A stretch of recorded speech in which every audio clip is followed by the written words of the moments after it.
दोस्तों, आज हम एक ऐसे विषय पर बात करने वाले हैं जो हर बैंक खाता धारक के लिए बेहद जरूरी है, लेकिन अक्सर लोग इसे नज़रअंदाज कर देते हैं।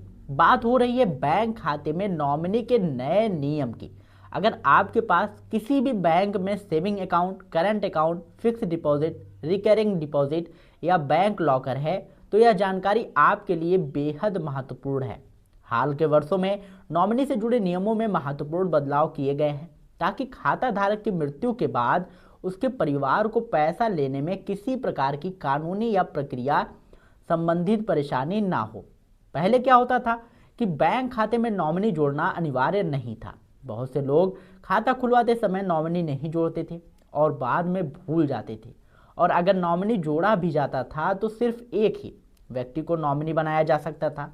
खाता धारक की मृत्यु के बाद परिवार के सभी सदस्यों को बैंक जाकर कागजी प्रक्रिया पूरी करनी पड़ती थी।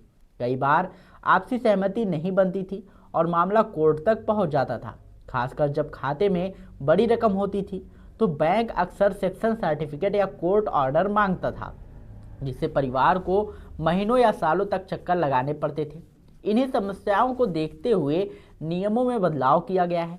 अब नए प्रावधानों के अनुसार आप अपने बैंक खाते में अधिकतम 4 नॉमिनी जोड़ सकते हैं। सबसे खास बात यह है कि आप यह भी तय कर सकते हैं कि किस नॉमिनी को कितने प्रतिशत हिस्से का अधिकार मिलेगा, यानी अब पूरा नियंत्रण खाता धारक के हाथ में है। उदाहरण के तौर पर, अगर आपके खाते में 4 लाख रुपए या फिर 6 लाख रुपए हैं, तो 4 नॉमिनी बनाए हैं, तो आप चाहे तो चारों को 25-25% दे सकते हैं या फिर अपनी सुविधा के अनुसार अलग अलग प्रतिशत तय कर सकते हैं। नए नियमों के अनुसार अगर खाता धारक की मृत्यु हो जाती है और नॉमिनी पहले से दर्ज है, तो संबंधित नॉमिनी जरूर डॉक्यूमेंट्स जमा करके सीधे अपना दावा कर सकता है। सभी वारिसों की संयुक्त उपस्थिति जैसे जटिल प्रक्रियाओं को सरल किया गया है। बैंक को तय समय सीमा के भीतर क्लेम का निपटारा करना होता है, बशर्ते सभी डॉक्यूमेंट्स सही हो। इससे परिवार को अनावश्यक देरी और मानसिक तनाव से राहत मिलती है। अब आपको क्या करना चाहिए, यह समझना बहुत जरूरी है। सबसे पहले अपने बैंक में जाकर यह जांच करिए कि आपके खाते में नॉमिनी दर्ज है या नहीं। अगर नॉमिनी नहीं है तो तुरंत फॉर्म भरकर नॉमिनी जोड़ें। अगर पहले से नॉमिनी है तो उसकी जानकारी अपडेटेड है या नहीं, यह जरूर जांच लें। नाम की स्पेलिंग, जन्मतिथि, पता, आधार और पैन की जानकारी बिल्कुल सही होनी चाहिए। छोटी सी गलती भी भविष्य में क्लेम के समय समस्या पैदा कर सकती है। अगर आप एक से अधिक नॉमिनी जोड़ना चाहते हैं तो बैंक में नया नॉमिनेशन फॉर्म भरकर प्रतिशत हिस्सेदारी स्पष्ट रूप से लिखें, और यदि आप किसी कारण से नॉमिनी नहीं रखना चाहते तो इसके लिए भी बैंक में लिखित घोषणा पत्र देना आवश्यक है कि आप स्वेच्छा से नॉमिनी नहीं जोड़ रहे हैं, यानी अब चुप रहना विकल्प नहीं है। आपको स्पष्ट रूप से अपनी स्थिति दर्ज करानी होगी। बैंक लॉकर के मामले में नॉमिनी व्यवस्था जोड़ी थोड़ी अलग होती है। यहाँ आमतौर पर क्रमवार यानी कि सक्सेसिव नॉमिनी प्रणाली लागू होती है।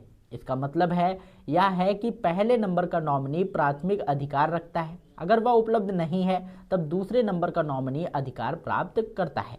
ठीक है, इसलिए लॉकर के लिए नॉमिनी तय करते समय प्राथमिकता को ध्यान से सोच समझकर तय करें। एक महत्वपूर्ण बात और समझ लें कि नॉमिनी बनाना और कानूनी वारिस होना अलग अलग दोनों चीज़ें हैं। नॉमिनी वह व्यक्ति होता है जिसे बैंक राशि सौंपता है, लेकिन अंतिम कानूनी अधिकार उत्तराधिकारी कानून के अनुसार तय हो सकता है। इसलिए यदि आपकी संपत्ति अधिक है तो वसीयत बनवाना भी समझदारी भरा काम हो सकता है। फिर भी बैंक प्रक्रिया को आसान और तेज बनाने के लिए नॉमिनी बहुत जरूरी है। आज भी देश में लाखों बैंक खाते ऐसे हैं जिनमें नॉमिनी दर्ज नहीं है। कई परिवार सिर्फ इस वजह से अपने प्रियजन की जमा पूंजी समय पर नहीं ले पाते क्योंकि प्रक्रिया पूरी नहीं होती या डॉक्यूमेंट्स में त्रुटि होती है। इसलिए यह काम टालने वाला नहीं है। जितनी जल्दी हो सके अपने सभी बैंक खातों के नॉमिनी की स्थिति जांचें और आवश्यक अपडेट कराएं। याद रखिए, यह सिर्फ एक औपचारिकता नहीं है बल्कि आपके परिवार की आर्थिक सुरक्षा से जुड़ा एक महत्वपूर्ण कदम है। आपकी मेहनत से कमाया हुआ पैसा सुरक्षित रहे और ज़रूरत पड़ने पर आपके परिवार तक आसानी से पहुंचे। इसके लिए नॉमिनी अपडेट कराना बेहद ज़रूरी है। अगर आप पहली बार इस चैनल पर आए हों तो चैनल को सब्सक्राइब करके बेल आइकन जरूर दबाइएगा। और अगर आपका कोई भी सवाल हो तो कमेंट बॉक्स में जरूर पूछिएगा, हमारी टीम आपकी पूरी सहायता करेगी। मिलते हैं नई वीडियो में नई अपडेट के साथ, तब तक के लिए जय हिंद, जय भारत।